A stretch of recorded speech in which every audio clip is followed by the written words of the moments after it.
All right, we got Pueblo coach Jake Allen here. Exciting time. You guys actually look like you're going to play a full season, so let's hope, knock on wood. We're talking, you only had one game last year on your belt, so it's like a 1.2 season. Yeah, season 1.25, something like that. Yeah. So what are your thoughts? I mean, what do you think about, this year now, starting anew and being with these guys?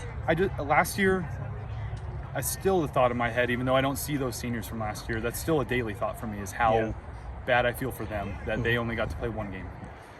But that motivation for our younger guys, our most experienced players on our team only have one varsity game because they only got one game as juniors last year and sophomores. So very hungry. There's a sense of urgency, especially from our senior class, because they feel like, last year was, a quarter of their whole high school career was thrown in the trash. Right. And they need to make up for that lost time. So this offseason exceeded my expectations with their daily attendance, work ethic, commitment. So we've had a great offseason. It feels like it's been 3 years since we played a game. So tonight was beyond fantastic for them. See them smiling, flying around. It was good for our staff. It was good for me. Right. I haven't smiled this much in a long time tonight. It's just good to be back out here. So talk about your team, and what do you like about it that you've seen so far in your workouts? So we have guys that fly to the ball. I watch what Jed Fish is doing over at U of A, and I love what Coach Brown does on their defense. I followed him actually when he was at Michigan because I just love what he does on defense, and run to the football, fly to the football on both sides because we're a fast-paced offense too. So just that hair on fire. We try to have quick practices. We try to have things programmed down to the minute, and they've bought into that. And our practices are high energy, and they've just kind of owned that identity. So I think that will be fun to watch this season, how that kind of unfolds for them. Great. Now you're a young guy, starting your head coaching career. Yep. You coach under some good coaches like Matt Johnson at Ironwood Ridge. Was that Ironwood and Mountain View. And Mountain View. Okay. Yep. So what did you learn from him that you can apply to this program? Organization. I know that's not the most colorful answer, but organization and weight room. And that is where I'm blessed. I have an offense and defense coordinator and Mark Mullen and Dave Class here who have been coaching longer than I've been alive.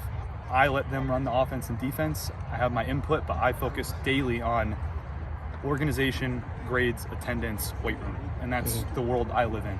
And that's where our program, we're growing in numbers. Our kids are buying in. We have a 0-hour football class with 55 kids in it that lift every morning before school. So that organization is what I learned from Matt. And just really how to be a CEO or try to be a CEO of a program and keep everything running smoothly. Certainly he does it much better than I do, but I learned from him. So I use a lot of what he taught me over the 12 years I coached for him. Right. Now, Pueblo's it has that image of being a difficult place to win.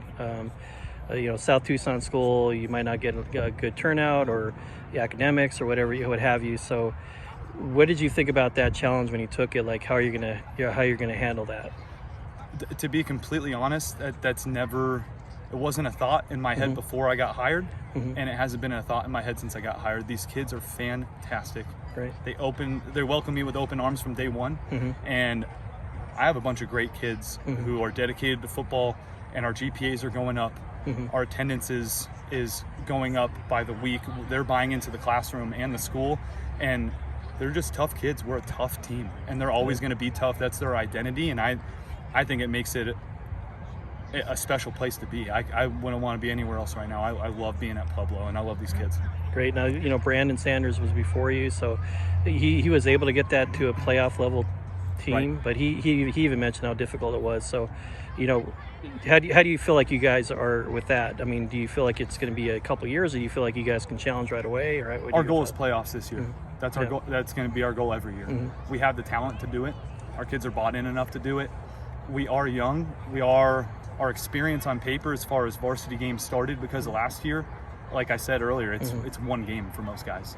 But we talk about daily making the playoffs. We talk about making a playoff run. We have no other goal on this team besides representing the South Side in the playoffs, and that's what we talk about daily. We're not going to run away from it. That's our goal every day. Great. Well, I can just tell from your energy that you're going to keep the program or even take it higher than what it was when you took it. So How have you been welcomed by the community there, and what are your thoughts about that? Because it's a great community. That has genuinely been my favorite day-to-day part of this job, and I think last year would have been a lot rougher on me personally with COVID and the shutdown. I mean, it sucked for our seniors, but it was tough for us as coaches too. Right. And the faculty, the administration, the community itself. When I go to the grocery store after practice, everybody, when they see Pueblo football on the shirt, stops and talks to me. It's such a family feel to the campus and the community that there was no feeling out period. They welcomed me from day one, and I will be forever grateful for that, because I feel at home, and I felt at home very quickly. So Pueblo's home. Great. Well, we're looking forward to following you guys and covering this team and covering you on basically your first full year. Right. So it should be exciting. We did a series. We've been doing a series with Matt Johnson. So he's a great guy. So to see you extend from that, I mean, great things are ahead of you. So best of luck to you. Thanks so much. Appreciate it. Thanks. All right.